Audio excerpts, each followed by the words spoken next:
Title: The Husband Who Loved His Wife But Carried His Father's Curse. I was alone in my new office at Glass Hollow when the message came. My phone vibrated once, soft but heavy, like it already knew what it carried. When I opened it, my chest tightened. The message was short. It said she was pregnant. It was not from my wife, Aida. I stared at the screen until the words began to blur. My wedding ring pressed into my finger, tighter than it ever had before. The office felt too quiet. The walls were clean and new, yet I felt dirty sitting there. Outside, people walked past my glass door, laughing, working, living. None of them knew my life had just cracked open. I loved my wife. I had always loved her. That was the worst part. I did not hate her. I was not tired of her. I was not looking for another woman. Still, here I was, holding proof of a mistake that could not be undone. My hands shook as I placed the phone face down on the desk. I told myself this was not real. I told myself I could wake up from it. But deep inside, something older than fear stirred. It felt familiar, like a path already walked before I was born. That was the moment love stopped being enough. Before Glass Hollow, my life with Aida was simple and full. We laughed easily. We prayed together every night, even when we were tired. We planned our future in soft voices, lying side by side, dreaming like children who believed tomorrow would be kind. People admired our marriage. Friends said we were lucky. Family said we were blessed. There were no loud fights, no secrets, no shadows hiding between us. If there were cracks, they were too small to see. I truly believed we were different from others. Aida trusted me. That trust showed in how she spoke my name, how she waited for me, how she rested her head on my shoulder without fear. I carried that trust proudly, like a badge that proved I was not like my father. When I looked at our life back then, I saw peace. I saw safety. I saw a future that felt clean. That is why the fall hurt so much. You cannot understand loss unless you know what you are losing. We were not perfect, but we were whole. And that wholeness made what was coming feel cruel. Because nothing had warned us. Nothing had prepared us. We walked forward with open hands, not knowing what was already walking behind us. The transfer came as an answer to prayer. Or so I thought. My company offered me a promotion and posted me to Glass Hollow, far from Aramo Bay. It was a step forward, a chance to grow, a chance to provide more. Aida hesitated. I saw it in her eyes before she spoke. Distance scared her, but she loved me enough to agree. We prayed about it together. We promised each other faithfulness. I told her I would come home on weekends. She told me she trusted me. Nothing felt wrong then. We laughed as we packed my bags. She placed my clothes neatly, slipping notes between my shirts. On the day I left, she hugged me longer than usual. I remember thinking it was just love, not fear. Glass Hollow was bright and busy. Everything moved fast. I told myself I would adapt. I told myself distance would not change me. I believed that love could stretch without breaking. Looking back, I understand how quiet danger can be. It does not shout. It does not rush. It waits. And when it comes, it looks like opportunity, not evil. At that time, I thought we had done everything right. That belief made the fall deeper when it finally came. At Glass Hollow, Samaya Dane worked as a secretary in my department. She was calm, polite, and careful with her words. She never crossed lines. At least not at first. She asked simple questions. Had I eaten? Was I tired? Was the work too much? I answered briefly and kept my distance. I placed photos of Aida on my desk. I wore my ring clearly. I wanted no confusion. Samaya never touched me. She never flirted. That was what made it dangerous. Her concern felt safe, familiar. She noticed when I stayed late. She noticed when I looked tired. Loneliness is quiet. It does not beg. It sits beside you and waits for you to speak first. I told myself I was strong. I told myself I was different from my father. I remembered his stories, his mistakes, the children he left behind. I promised myself I would never repeat his life. Yet something about Samaya's presence felt like a slow pull. Not desire. Not love. just closeness. I did not run from it fast enough. That was my first mistake. Not the act itself, but the silence I allowed before it. The fall had no drama, no music, no passion. That is what scared me most. One late evening, the office was quiet. We were both tired. Words became fewer. Silence became longer. There was no plan, no promise. Just two people sitting too close for too long. When the line was crossed, it felt unreal, like watching myself from far away.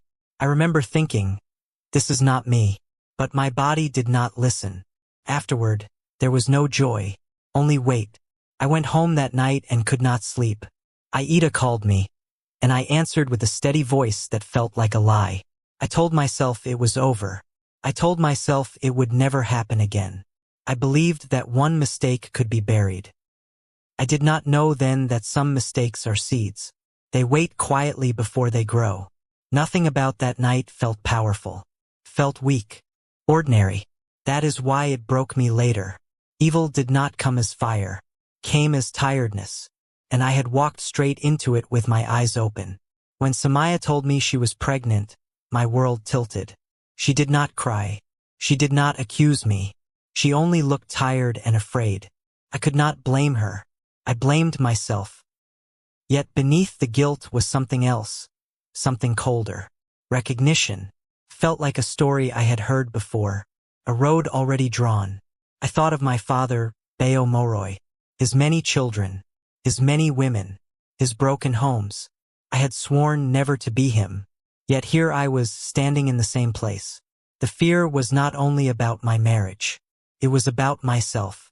About what lived inside me. I stopped eating well. I stopped sleeping well. Every message from home felt heavy. I loved Aida, but I could not face her. The pregnancy was proof that the past was not finished with me. That was when I understood that guilt alone could not explain what I felt. Something older had woken up, and it was calling my name. Aida noticed the change before I said anything. I spoke less. I smiled less. When I came home on weekends, my body was there, but my mind stayed far away. She did not shout. She did not accuse. That made it worse. Silence can hurt more than anger. We still ate together. We still prayed. But peace was gone. The house felt tight, like walls listening. I watched her study my face, searching for answers I could not give. I wanted to confess. I wanted to run. I wanted time to stop. Every night, I lay beside her and felt like a stranger. Not because she changed, but because I had. Emotional harm does not always leave marks. Sometimes it only steals warmth. I knew then that the truth would destroy something.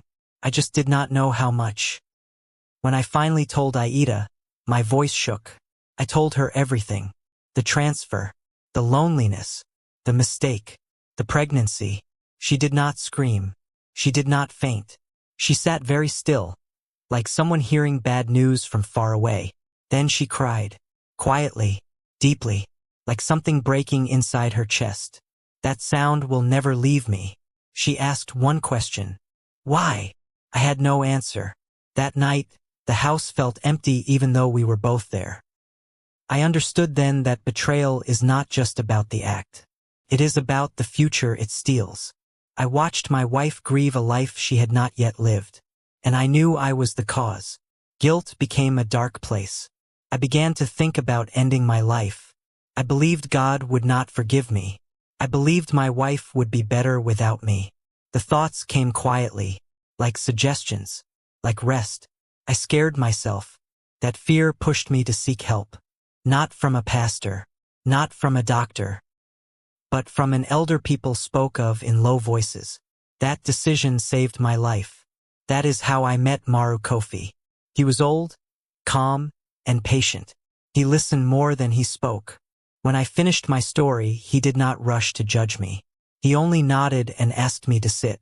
Forget the Bible for a moment, he said. That shocked me.